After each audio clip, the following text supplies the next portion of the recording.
Olá, eu sou o Lucas, eu sou estudante de medicina da UFC, sétimo semestre, e membro da Liga de Medicina Clínica. E nos próximos minutos eu vou falar para vocês sobre nódulos de tireoide, sinais, sintomas, condutas e, principalmente, quando encaminhá-los para o especialista. Então, gente, sobre o conteúdo da apresentação. Aqui esse slide eu vou mostrar para vocês como é que eu dividi, como é que eu vou falar sobre o assunto. Então, assim, resumindo, a aula foi dividida em 6 partes. Na primeira parte, que é a introdução, eu falo da epidemiologia, de sintomas, de uma forma bem breve. Depois, na investigação, falo do exame físico, depois exames complementares. E separei, dentro dos exames complementares, uma parte especial para a PARF, que é a punção aspirativa de agulha fina que você faz em nódulos da tireoide. E após isso, a gente vai falar sobre quando encaminhar a pessoa. E no fim, tem aquele resumo maroto, que é para todo mundo decorar as coisas, aprender bem direitinho e ficar fácil de entender. Então, sobre o que é um nódulo da tireoide. A princípio, é uma alteração muito frequente na prática médica e ela é mais comum em mulheres do que em homens, chegando a 4 a 7% em mulheres e perto de 1 em homens. E sobre essas manifestações clínicas, como é que é? Ele pode ser tanto assintomático quanto ter leves sintomas de tireotoxicose.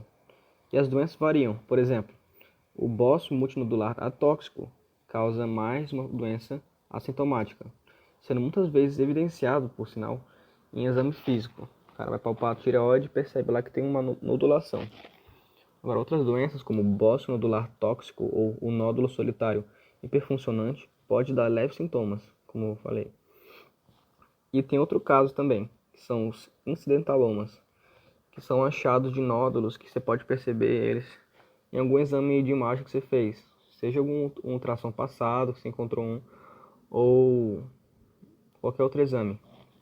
E uma coisa que é muito importante saber é que esses incidentalomas, mesmo sendo achados eventuais que acontecem, eles têm que ser investigados, porque eles possuem o mesmo risco de neoplasia do que um nódulo que você percebe na palpação.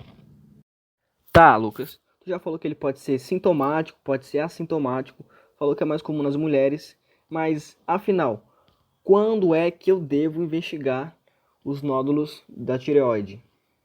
Bom, meu caro, minha cara, sempre, qualquer caso de nódulo, você tem que investigar, todos. Inclusive os incidentalomas, como eu acabei de falar há uns segundos atrás. Isso tu pode fazer por meio de exame físico, por meio da história muito bem feita, e eu vou discutir isso com mais detalhes nos slides à frente.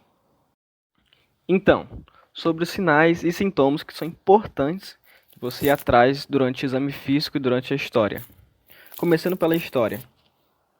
Então, gente, a primeira coisa que é imprescindível você ir atrás é saber se a pessoa foi exposta a algum tipo de radiação, seja terapêutica, seja radiação vinda do ambiente. Um exemplo disso é um japonês, por exemplo, lá da Segunda Guerra Mundial, que ele estava em Hiroshima no momento que explodiu a bomba atômica de Hiroshima. Tem muitos casos que foram relatados de pacientes como esse que no futuro chegaram a desenvolver cânceres, inclusive o de tireoide, por conta da radiação. Além disso, tem que olhar se o paciente está nos extremos de idade, que é menor que 20 ou maior que 60, se ele é do sexo masculino, que é fator de risco para malignidade, e se ele tem história familiar de algum tipo de câncer de tireoide ou daquela mutação que causa NEM2, aquela síndrome neuroendócrina múltipla, e se ele tem alguma mudança, alteração na voz. Por exemplo, se ele ficou rouco por alguma razão desconhecida e essa rouquidão não passa. Outro ponto também que você tem que ver é se ele também está com dificuldade para engolir, alguma mudança na deglutição dele. Agora, sobre os exames físicos, né? Os sinais clínicos. Tem que procurar por nódulos que estão crescendo rápido, um nódulo de consistência firme, endurecida, ele é irregular e muitas vezes ele pode estar aderido ou nas camadas mais superficiais ou mais profundas do pescoço. Junto disso, também é importante você procurar se o cara tem alguma linfonodomegalia, seja supraclavicular, seja no pescoço. Tem que avaliar como é que está o linfonodo, né, as características dele, se ele é endurecido, se ele é aderido, se ele é irregular. E também pode ver por meio de exames se o paciente tem paralisia ipsilateral na corda vocal. Agora sobre os exames complementares. O que será que eu devo pedir? Começando pelos exames laboratoriais. Aquele exame que não pode faltar nunca é o exame do TSH. Aí quando você pedir TSH, ele pode vir com alguns resultados. Ele pode vir abaixo do normal, ou pode vir normal ou elevado. Quando ele vem abaixo, tu pede logo em seguida T3 livre e T4 para ver se o cara tem algum grau de hipertireoidismo. Agora, se o paciente tiver com um exame mostrando que ele está com a dosagem de TSH elevada, tu tem que lembrar de pedir aquele anticorpo, o anti-TPO, que é para avaliar se o paciente tem tireoidite de Hashimoto, que é uma doença que com o tempo, não sendo tratada, ela vai cursar com hipotireoidismo. Outros pontos importantes para falar também é que, primeiro, quanto maior o grau de TSH, quanto maior a quantidade de dosagem de TSH, se estiver elevado, o paciente tem um maior risco de malignidade. E segundo, exames como calcitonina, dosagem de calcitonina ou tiroglobulina, você não pede ele na avaliação inicial. Você não pede, exceto se o cara tiver uma suspeita de carcinoma medular tireoide ou em casos da família em caso que o paciente tenha um contexto que relacione a NEM2. Então, continuando com os exames complementares. Será que eu devo pedir exame de imagem? Então deixa eu te dizer, tu sempre pede ultrassonografia. Sempre. Só que um adendo, um ponto.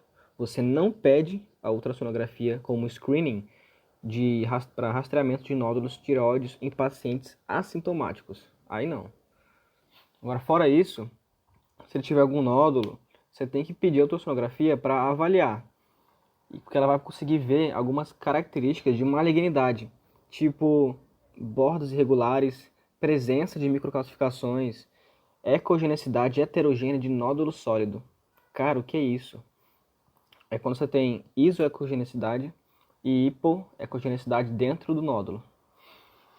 E também pode encontrar linfonodos cervicais anormais, exceto os submandibulares. Esse aí, se tiver anormal, você não conta para tireoide. E também outra coisa que você pode ver na ultrassonografia com Doppler é se o cara tem fluxo sanguíneo predominantemente intranodular. Então, uma alteração no fluxo sanguíneo da tireoide, que é essa que eu acabei de falar. E só reforçando mais uma vez, que tu tem que investigar os incidentalomas. Então, assim, achou um incidentaloma, tu manda ele para fazer a ultrassonografia, que você vai avaliar se ele tem alguma característica de malignidade. E fora isso, na avaliação inicial, também se usa ultrassom para fazer o acompanhamento no futuro do paciente. Se o cara der um nódulo benigno ou um nódulo que foi indeterminado, você pode fazer a ultrassonografia para ficar observando o nódulo. A gente vai discutir melhor isso em breve. E Lucas, fora o ultrassom, o que eu peço do exame de imagem? Então, TC, PET scan, você não tem indicação para fazer eles na avaliação inicial. Então você não faz isso. Tá certo. E fora o ultrassom, tem mais algum outro exame que eu posso pedir? Tem. Tem a cintilografia de tireoide. E tem algumas situações, alguns casos que são importantes você ter em mente. Primeiro é esse. Paciente que tem tirotoxicose, mais TSH suprimido. Você pede a cintilografia para avaliar se o paciente tem um nódulo hiperfuncionante, um nódulo quente. Se tiver um nódulo quente, tu não precisa nem continuar na avaliação clínica dele, a avaliação inicial, porque a grande maioria desses nódulos é benigna. Mas, Lucas, e se for hipofuncionante? Aí sim, você continua e submete o paciente a PAF, para ver a graduação Bethesda dele. E tem outros casos também, como as neoplasias foliculares, você pede. Só que um ponto muito importante também, essas duas coisas importantes na cintilografia, é que durante a gravidez você não faz, é contraindicada. Então, de novo, na gravidez não faz cintilografia de tireoide.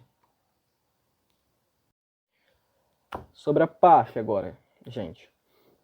O que é isso, primeiramente? PAF é punção aspirativa de agulha fina. E quando é que eu devo solicitar a PAF? Então, eu listei alguns casos sobre PAF que é importante solicitar ou fazê-la novamente, começando pelo nódulo maior que 1 centímetro.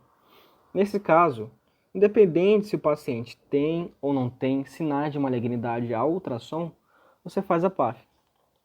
Só que em caso com nódulo menor que 1 centímetro, tu só faz a PAF se tu tiver sinais de malignidade ao ultrassom. Certo, Lucas, entendi. Mas e se o paciente tiver diversos nódulos, múltiplos nódulos, maiores que 1 centímetro? Nesse caso, que o paciente tem vários nódulos maiores que 1 centímetro, você vai procurar o que tem mais sinais de malignidade para fazer a PAF.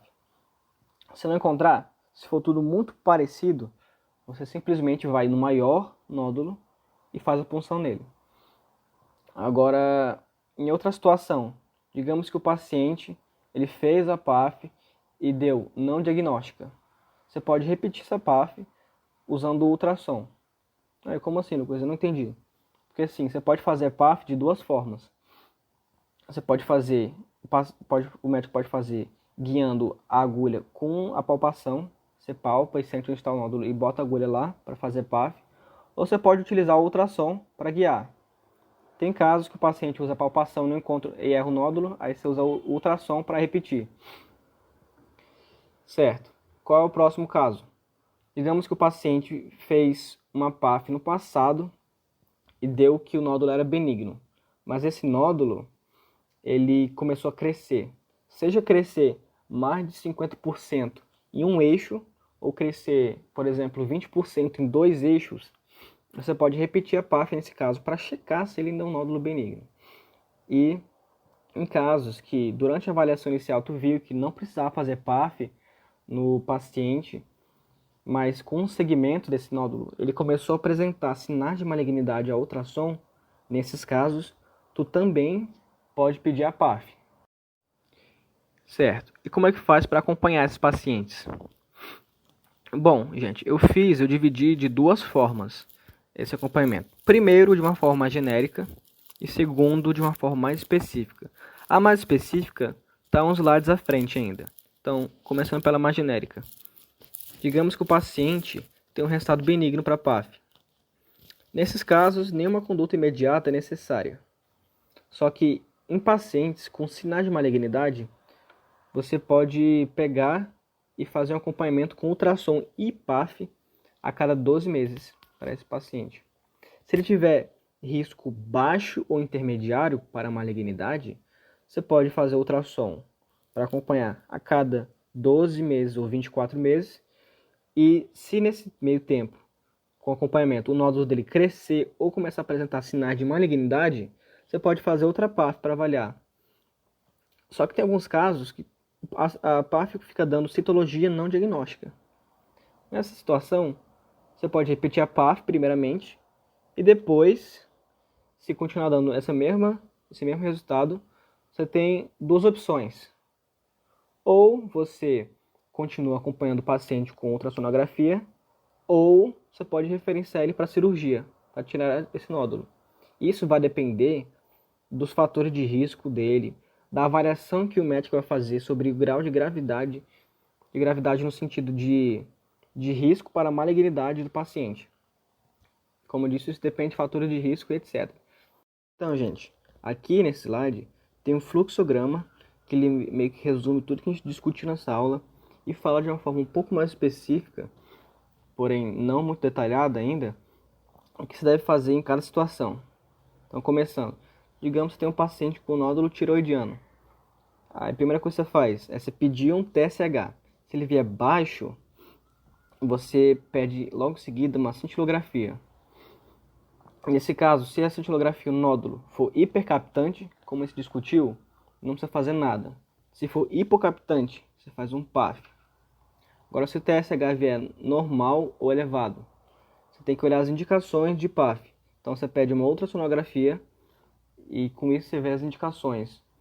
Se o nódulo tem mais de 1 centímetro, você vai e faz. Se ele tem menos de 1 centímetro e tem sinais de malignidade, você vai e faz PAF.